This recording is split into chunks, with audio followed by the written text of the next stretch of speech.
हर Har Mahadev Shambho, Har Har Mahadev Shambho, Har Har Mahadev Shambho. Har Har Mahadev everyone, नमस्ते and welcome to this last podcast of 2024।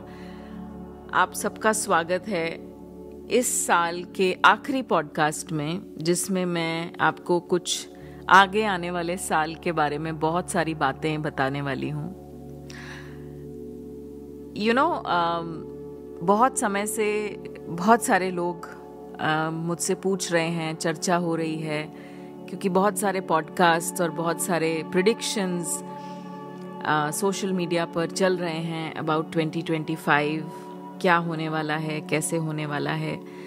तो अपनी चर्चा शुरू करने से पहले एक बात आपको मैं बता दूं कि मैं किसी भी राशि और किसी भी लग्न के हिसाब से प्रेडिक्शन नहीं करूंगी, क्योंकि मेरा ऐसा मानना है कि जब मैं एक प्रेडिक्शन करती हूं,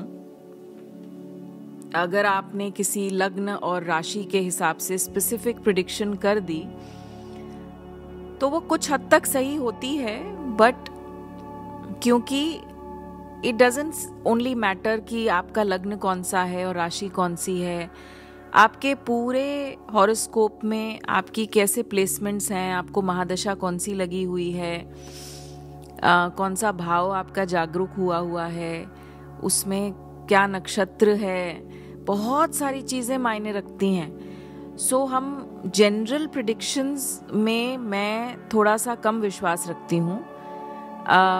Rather, I always give predictions in a way where generally उस साल के बारे में या उस particular transit के बारे में हम सबको कुछ ऐसे do's and don'ts मिल जाएं जो हम ध्यान रखें।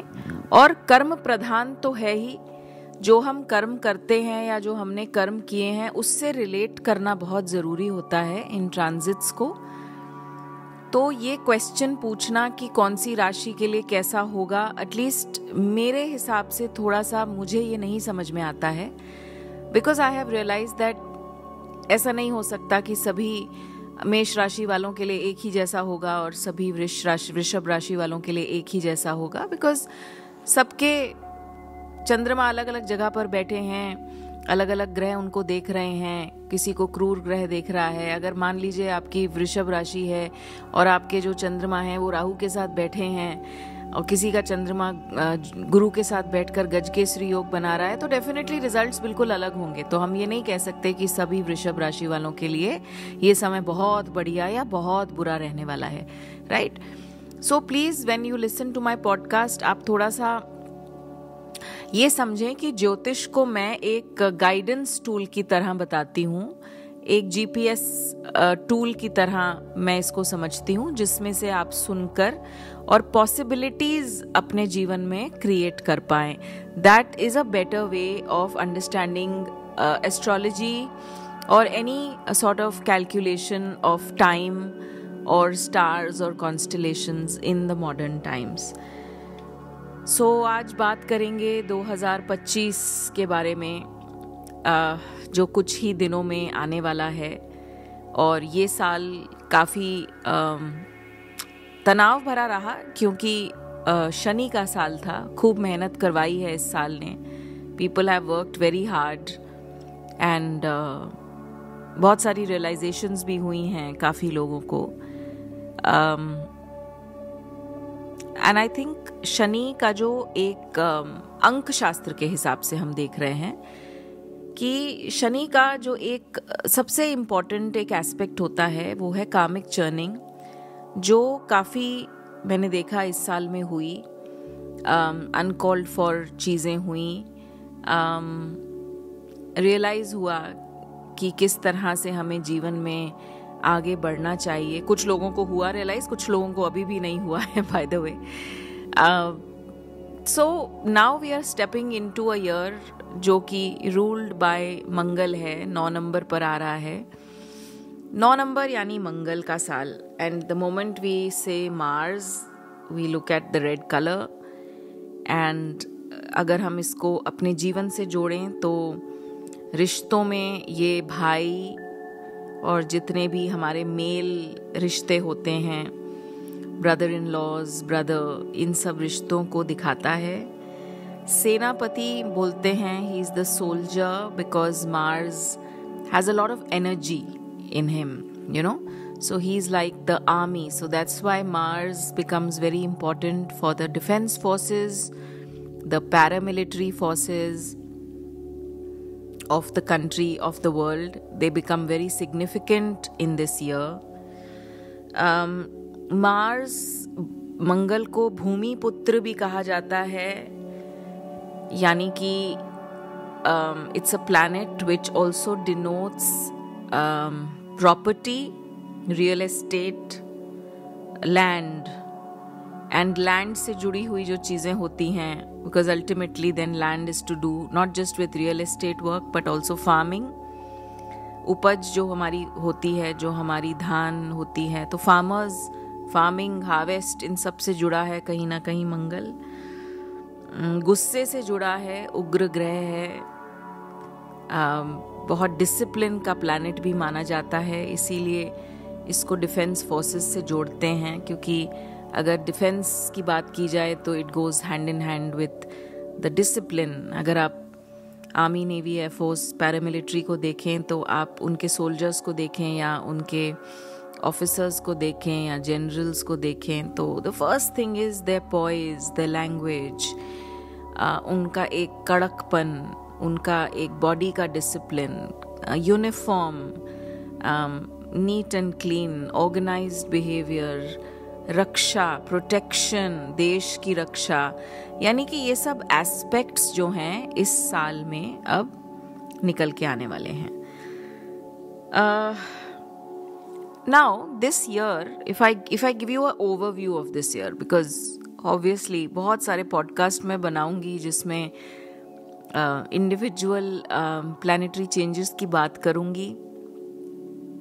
ग्रहण आएंगे तो ग्रहण की बात करेंगे, चैत्र पक्ष शुरू होगा, नया साल शुरू होगा, विक्रम संवत, तो वो बात करेंगे, बहुत बताऊंगी आपको समय समय पर। लेकिन अभी बिकॉज आप लोग प्रिपेयर कर रहे हो और नए साल की धूम धड़क्का हो रहा है, इस बीच में कुछ चीज़ें थोड़ा ध्यान रखी जाएं तो बहुत अच्छा रहेगा।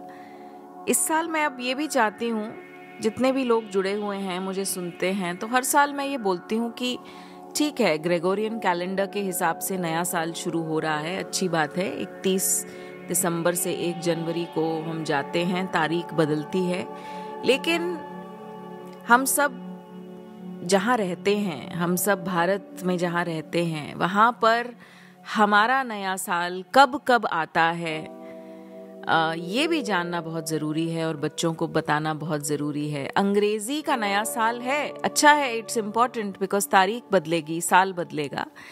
लेकिन अगर हम अपने बच्चों को चैत्र प्रतिपदा के बारे में भी बताएं कि जब चैत्र की नवरात्रि आती है तो हिंदू कैलेंडर के हिसाब से हमारा नया साल आता है, वो भी बहुत अच्छा रहेगा, क्योंकि उसके साथ जुड़ी हुई गणनाएं इतनी ज़्यादा एक्यूरेट हैं कि आपको बहुत मज़ा आएगा ये समझने में दैट हमारे जो एंशिएंट, हमारे जो ऋषि मुनि थे, हमारे जो इतने पुराने सेंट्स थे, उनको ये कैसे पता था, कैसे गणनाएं होती थीं, कंप्यूटर नहीं थे, कुछ भी नहीं था, how could they calculate time, how are they so accurate.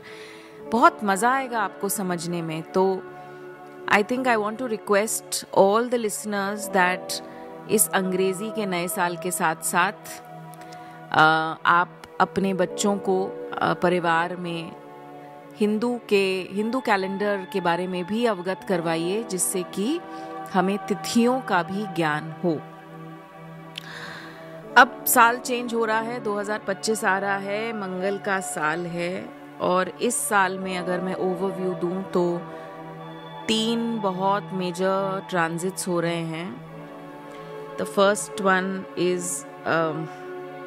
Saturn, जो है, जो हमारे शनि ग्रह हैं, वो मीन राशि में जा रहे हैं। मीन यानी पाइसेस। 2.5 साल कुंभ में रहने के बाद एक्वेरियस में रहने के बाद अब शनि जो हैं वो पाइसेस में जा रहे हैं, और पाइसेस एक वाटरी साइन होता है। इनका पाइसेस में जाना इतना अच्छा संकेत नहीं होता है। So lot of events will be triggered in the next 2.5 years। 29 मई को ये ट्रांजिट हो रहा है। बहुत स्लो मूविंग प्लैनेट हैं, धीरे धीरे चलते हैं, 30 साल लगाते हैं पूरा चक्कर लगाने में। हर राशि में 2.5 साल रुकते हैं। अब 2.5 साल एक्वेरियस में रहे हैं, अब 2.5 साल मीन में आ रहे हैं। इन्हीं की मूवमेंट से 7.5 डिसाइड होती है। इसलिए अब जब ये मीन राशि में 2.5 साल रहेंगे तो मीन राशि वाले यानी पाइसेस जितने भी लोग हैं उनके लिए 7.5 का पीक आ गया है। और ये आने वाला साल और आने वाले 2.5 साल मीन राशि के लिए बहुत ज़्यादा ध्यान रखने वाले हैं। एक्वेरियस की भी 7.5 चालू रहेगी, बिकॉज बीच में उनकी जो दृष्टि है वो तो एक्वेरियस पे रहेगी, कुंभ पे रहेगी, लेकिन साथ में जब बीच में वो वक्री होंगे तो फिर वापस कुंभ में ही आ जाएंगे। तो कुंभ वालों को मैं ये तो नहीं कह रही कि पूरी निजात मिल रही है। You will still be under the scanner. Another thing, मकर राशि वालों के लिए, Capricorns के लिए, of course it's a big news because after about 7.5 or a little more than that, उनकी 7.5 बिल्कुल ख़त्म हो जाएगी 29 मार्च को. So big sigh of relief for Capricorns. New opportunities, new energy, lot of lessons learnt. But again, I will say that whatever lessons you have learnt in the past 7-8 years, please keep that in mind. Do not repeat your mistakes, because don't trigger the karmic cycle. Because Shani का बस एक expectation ये रहती है कि जो मैंने सिखाया है वो सीख लो, सही कर्म करो, सही कर्म करो, सही संगत रखो. सो जो भी आपने सीखा है आप उसको याद रखें. दूसरी जो बहुत मेजर चेंज होगा वो होगा इस साल राहु और केतु का राशि परिवर्तन मई में होने वाला है. So Rahu is going to go to Pisces and Ketu is going to go to Virgo. Rahu and Ketu change their rashi every 18 months. So after about 1.5 years, in the month of May 2025, Rahu and Ketu are going to change their rashis. So when the axis of Rahu Ketu changes, a lot of events are triggered. Now, if you have noted that Rahu is going to Pisces and Ketu is going to Virgo, and Pisces already will have Saturn, okay? So अब आप ये देखिए that Saturn and Rahu will be together after May, and Saturn and Rahu together is not considered a good combination. इसको हम कहीं ना कहीं एक श्राप मानते हैं. जिसकी भी कुंडली में शनि और राहु और शनि और केतु साथ में होता है या ये दशा आती है तो कहीं ना कहीं बहुत अनप्रिडिक्टेबिलिटी आ जाती है जीवन में. जिस जातक की कुंडली में ये दोनों ग्रह साथ में होते हैं तो उनको पितृदोष और बहुत ही सिवियर किस्म से वो आगे कुछ ना कुछ ऐसे पैटर्न्स दिखाई देते हैं जो उनको बहुत ट्रबल करते हैं. It's a big date, it's a date combination. So again the Pisces sign here is getting very heavy. Okay, so please Pisces वालों के लिए, मीन राशि वालों के लिए एक बहुत बड़ा डिस्क्लेमर है ये. तीसरा जो चेंज होने वाला है वो है जुपिटर. जो देव गुरु बृहस्पति हैं वो भी इस साल अपनी राशि परिवर्तन करेंगे और वो जो है कर्क में जाएंगे, कैंसर में जाएंगे, जो उनकी उच्च की राशि है. इसके कारण मैं देख रही हूँ कि जो आध्यात्मिक वर्ल्ड है, because Jupiter is a lot to do with spirituality, value system,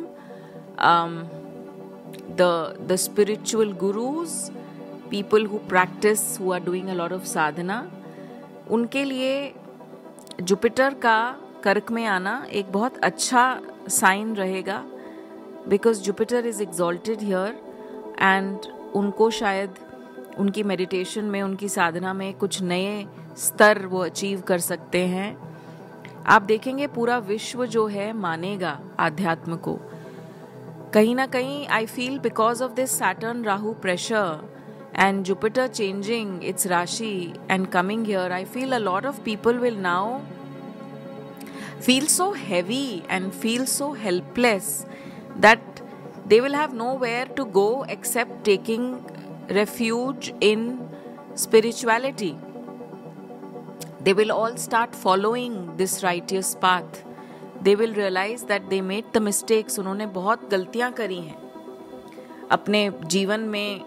कभी कभी ऐसा होता है, मैंने देखा है कि आपके जीवन में ज्ञान है, आपके जीवन में गुरु हैं, लेकिन आप उसका अहमियत नहीं जान पाते, या आप उसको बहुत हल्के में ले लेते हो, या आप अपनी ईगो में कुछ जज कर लेते हो। जैसे मैंने भी कई बार ऐसा नोटिस किया है, जैसे आप किसी को बहुत समय से कोई आपसे गाइडेंस ले रहा है और कभी ऐसा कुछ हुआ कि आपके पास समय नहीं था और आपने उनके मैसेज का जवाब नहीं दिया, तो वो खुद ही अपने अंदर ही एक जजमेंट लेकर बैठ गए कि अरे अहंकारवश, है ना, ईगो होती है ये, जो कि हम ये भी नहीं जान पाते कि हमारे लिए वो गाइडेंस कितनी इम्पोर्टेंट है। तो हम बस ये सोच के बैठ जाते हैं, अरे मेरे मैसेज का जवाब नहीं दिया, मेरा कॉल नहीं लिया, मेरे मैसेज का जवाब नहीं दिया, और वो इस कारण से डिस्कनेक्ट हो जाते हैं। तो ऐसे बहुत सारे लोग होंगे जो इस साल उनको ये समझ में आएगा कि शायद ये उनकी गलत सोच थी, शायद ये कहीं ना कहीं उन्होंने इस सोच के साथ अपने जीवन की ऊर्जा को ब्लॉक किया है, ये सही नहीं था, और बहुत सारी ऐसी रियलाइजेशंस होंगी। बट मुझे हमेशा ऐसा लगता है कि हमें रियलाइजेशन तब क्यों होती है जब कोई बहुत बड़ा संकट आ जाता है। हमें रियलाइजेशन अच्छे समय में क्यों नहीं हो जाती? तो ये वही साल है जिसमें कि शनि का मीन में आना और राहु का फिर साथ में मीन में जाना कहीं ना कहीं लोगों को कोई प्रॉब्लम देकर रियलाइज करवाएगा कि उन्होंने अपने जीवन में ये गलती क्यों की। So they will go back and they will realise कि अरे अच्छा खासा हमारे जीवन में ज्ञान आया था, गुरु आए थे, भक्ति आई थी कुछ साल पहले, और हमने अपने ही अहंकारवश उसको समझा नहीं। And they will have these realisations and they will want to come back. फिर बोलूँगी अगर आ जाएं तो अच्छी बात है, क्योंकि अब शनि जो हैं 2.5 साल मीन में बहुत सारा ड्रामा लेकर एनीवेज आने ही वाले हैं। सो जुपिटर का going into Cancer is a good sign. This will also indicate कुछ old methods, old thoughts, जैसे मैंने अभी आपको एग्जाम्पल देकर बताया, यानी कि कुछ पुराने तरीके भी बहुत लोगों को चेंज करने पड़ेंगे, लीडर्स के लिए स्पेशली, कि हम जिस तरह से आप लोग लीड करते आए हो, जिस तरह से आपको लगा है, ओल्ड मेथड्स को चेंज करना होगा। देखो, जब शनि की बात होती है ना, तो कुछ बहुत मतलब ऐसा नहीं कह सकते कि ऐसे ही होगा, बिकॉज शनि अल्टीमेटली कार्मिक अकाउंट्स लेकर बैठे हैं, सबकी बैलेंस शीट्स उनके पास हैं, तो उनको हक है कि वो जाकर कभी का भी कोई भी कदम उठा सकते हैं, अच्छा भी और बुरा भी।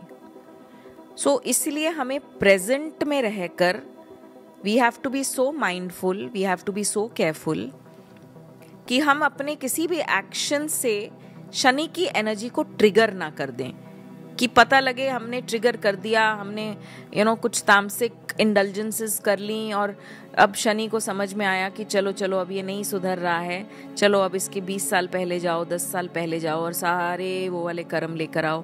And that's when you feel that suddenly why so many problems have started coming to your life, right. कई बार लोगों को जॉब्स में ऐसा लग रहा है ये वाला जो साल है ये थोड़ा सा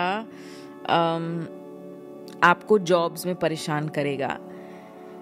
this is a year of recalibration. हमें इस अनप्रिडिक्टेबिलिटी को समझना होगा। Things will revamp, they will ramp up, recalibrate होगा बहुत कुछ। यूरेनस जेमिनाई में आ रहे हैं इस बार, है ना, मिथुन राशि में आ रहे हैं यूरेनस। एक फॉरवर्ड थिंकिंग की जरूरत होगी, आगे का सोचिए।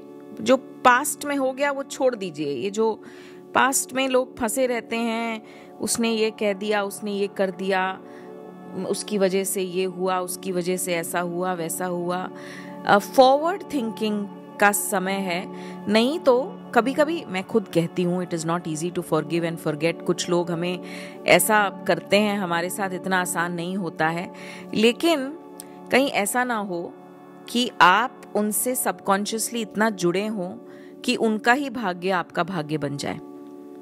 कभी कभी जब हम किसी को फॉरगिव नहीं कर पाते, और ये पूरा खेल ब्रह्मांड में ऊर्जा का होता है। अगर कोई हमारे बारे में सोच रहा है और हम आप उसके बारे में सोच रहे हैं, भले ही हम उसको नापसंद करते हो, वो हमें नापसंद करता है, लेकिन सिर्फ सोचने मात्र से उसका भाग्य हमारा भाग्य बन सकता है।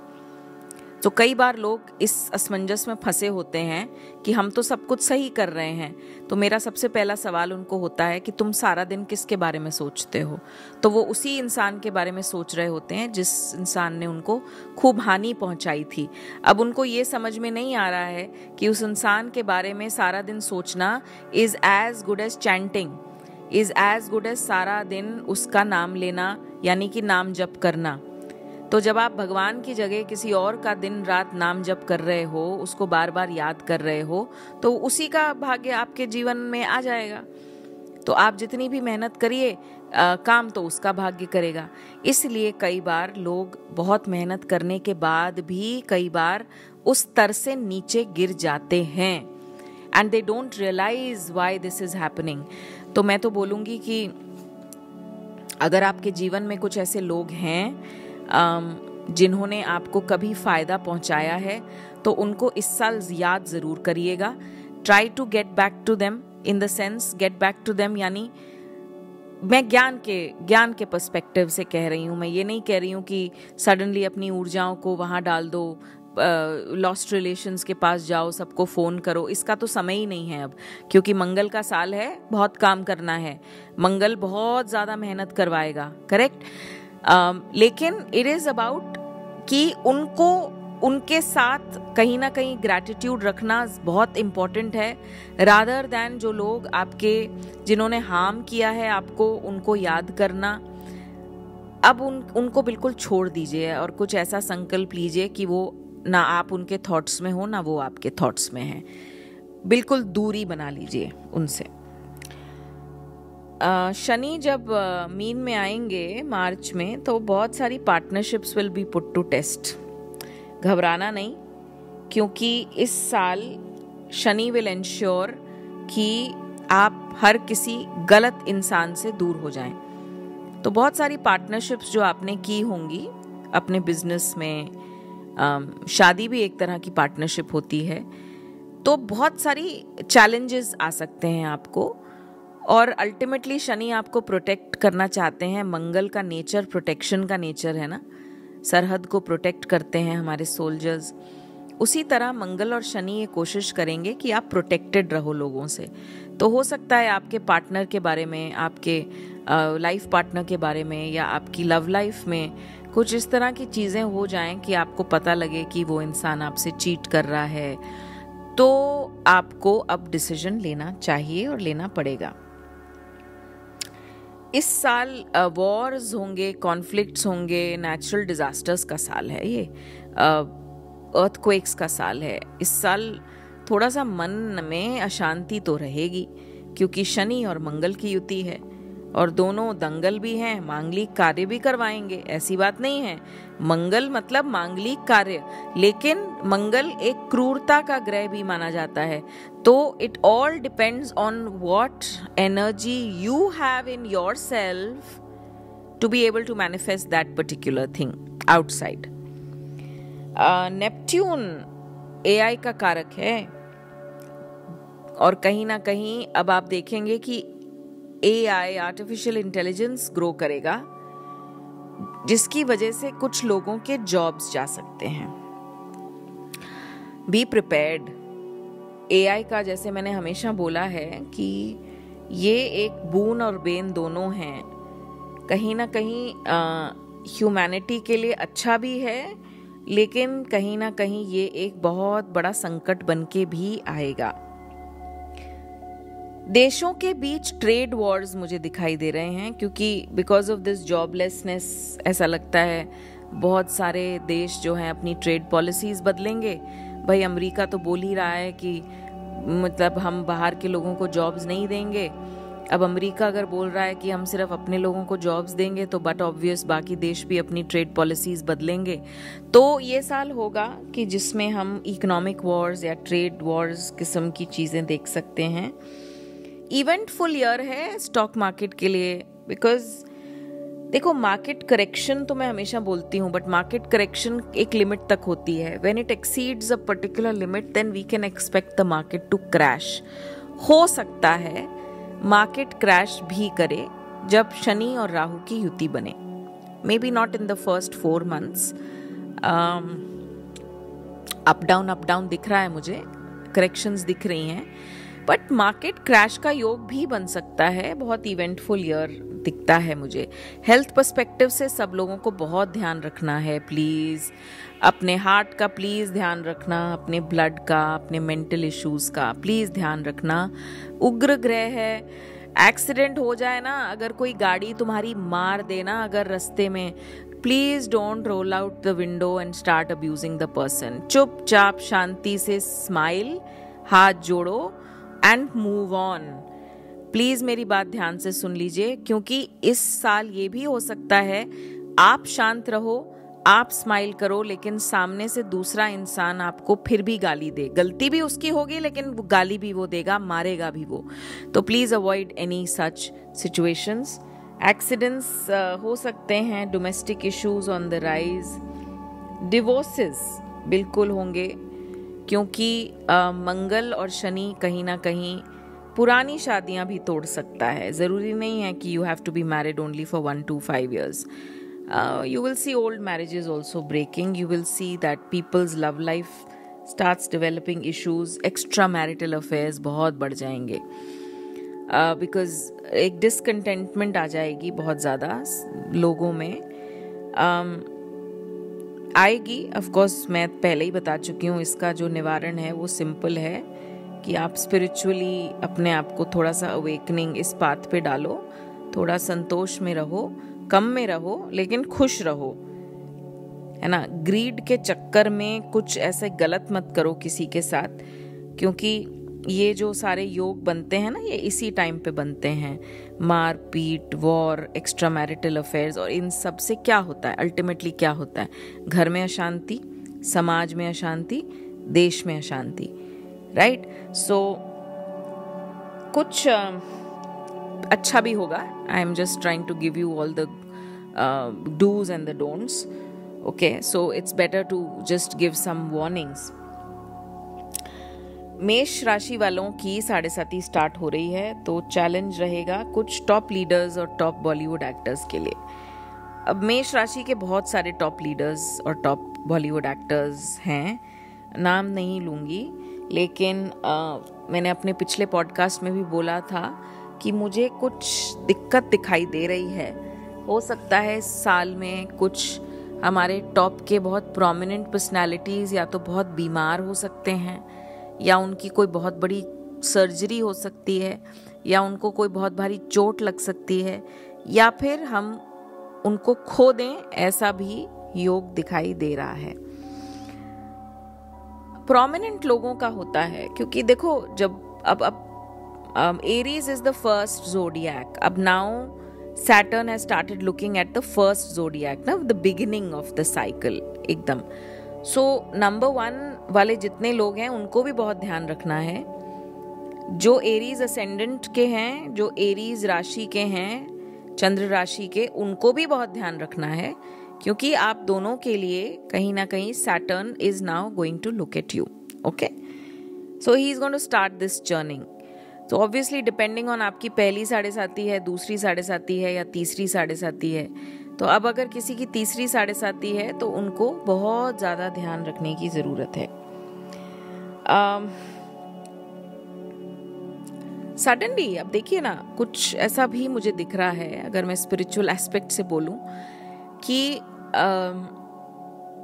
मंगल के देवता शनि, कहीं ना कहीं शनि और मंगल को हम एक साथ देखते हैं, है ना। कहानियां भी हैं, हनुमान जी से भी रिलेट करते हैं कि शनि के जितने भी संकट होते हैं वो हनुमान आराधना से, इनकी पूजा से ठीक हो सकते हैं। कहानी भी है, सरसों के तेल चढ़ाते हैं लोग जाकर शनि महाराज जी को, उसकी कहानी है कहीं ना कहीं हनुमान जी की और शनि देव की। बहुत सारी कहानियों के ज़रिए हम समाज में ये फैलाने की कोशिश करते हैं कि इस कनेक्शन को पहचानिए, इस पावर को पहचानिए।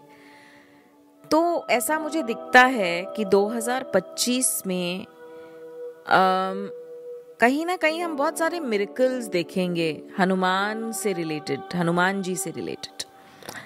हनुमान जी के मंदिर बहुत प्रचलित हो जाएंगे, जगह जगह पे हनुमान जी के मंदिर बनेंगे, जगह जगह लोग कहीं ना कहीं, आप सडनली होता है ना कि कभी किसी साल में हम देखते हैं कि सडनली साईं बाबा की पूजा हो रही है, सडनली सिर्फ उसी का सोशल मीडिया पे उसी टाइप की पोस्ट्स आ रही हैं।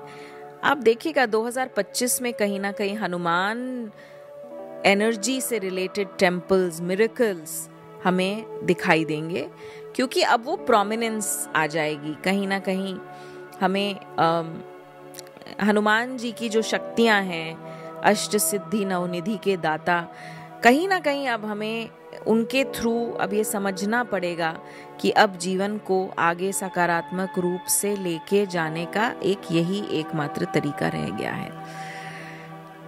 सो इफ आई से ओवरऑल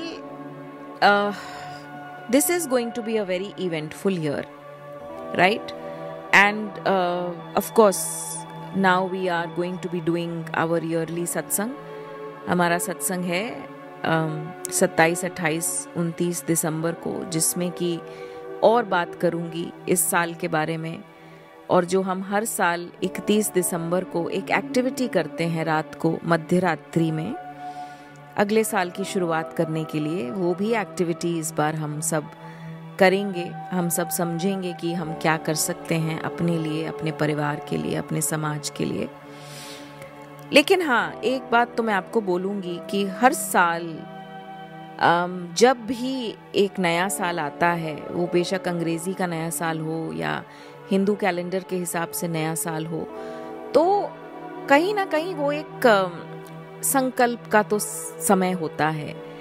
एक अपने अंदर झांक कर क्या किया पूरा साल, पलक झपकते ही पूरा साल बीत गया, क्या अच्छा हुआ, क्या अच्छा नहीं हुआ, किन से मिले, किन को छोड़ा, कौन छूटे, कौन मिले, कहीं ना कहीं हम सबको ये पता है। और पार्टी करने से अच्छा धूम धड़क्का, पैसे इधर उधर, लोग पार्टी करते हैं, सब सही है, it's fine, there is no contradiction. But मुझे लगता है आगे आने वाला समय अब इन सब चीज़ों को सपोर्ट नहीं करेगा। ये मेरा बहुत स्ट्रॉन्ग बिलीफ है। I think people will want to stay indoors, and indoors I mean with themselves, with their families. People will prefer peace over money. People will prefer joy over money. ये समय आ रहा है, इस समय का आगाज हो चुका है। ये शो ऑफ पैसा और ये सब अब आप देखिएगा, ये धीरे धीरे धीरे धीरे बहुत कम होता जाएगा। And you will know that जो भी सबसे सक्षम लोग हैं वो बहुत लो प्रोफाइल के हैं, उनमें कोई दिखावा नहीं है। धीरे धीरे बहुत रियल दुनिया होने वाली है। और ये 2025 शनि का मीन राशि में आते ही आप देखेंगे एक बहुत बड़ा परिवर्तन होने वाला है देश में। मोदी जी की सरकार के लिए, विपक्ष के लिए, ये हर जगह कहीं ना कहीं बहुत सारी चीजें बदलेगा। तो ये एक जनरल ओवरव्यू मैंने आपको इस पॉडकास्ट में दिया और बहुत कुछ आपको बताती रहूंगी। लेकिन हाँ, ये मैं ज़रूर कहूँगी कि अगर आप भक्ति में हो, अगर आप महादेव से जुड़े हुए हो, अगर आप ज्ञान में हो, अगर आप में कहीं ना कहीं वो एक सरेंडर, एक डिवोशन है, तो आप देखेंगे कि इस साल के जो परिवर्तन हैं बहुत मजा आएगा आपको इस साल के उस परिवर्तन में, क्योंकि आप सब साक्षी बनोगे, मैं साथ में साक्षी बनूंगी, हम सब साथ में साक्षी बनेंगे एक ऐसे समय का जिसका हमें हमेशा से इंतजार था। हम हमेशा से वो दुनिया, वो समाज, वो देश देखना चाह रहे थे। At least we will witness the beginning, हम उसकी शुरुआत तो देख पाएंगे। इसी के साथ अपनी वाणी को विराम देती हूँ। Thank you very much everyone for listening. आप सबको इस नए वर्ष की खूब सारी शुभकामनाएं, आपके परिवार को खूब सारी शुभकामनाएं। आपके लिए हमेशा से मैं यही चाहती हूँ, महादेव आप सब पर खूब कृपा करें, ये आपके जीवन में प्रवेश करें। बस मैं ये चाहती हूँ कि महादेव आपके जीवन में प्रवेश कर जाएं, क्योंकि मुझे पता है अगर ये आपके जीवन में प्रवेश कर गए तो आपके जीवन में किसी भी नकारात्मक शक्ति की जगह नहीं रहेगी। इसी के साथ नमः पार्वती पतये, हर हर महादेव।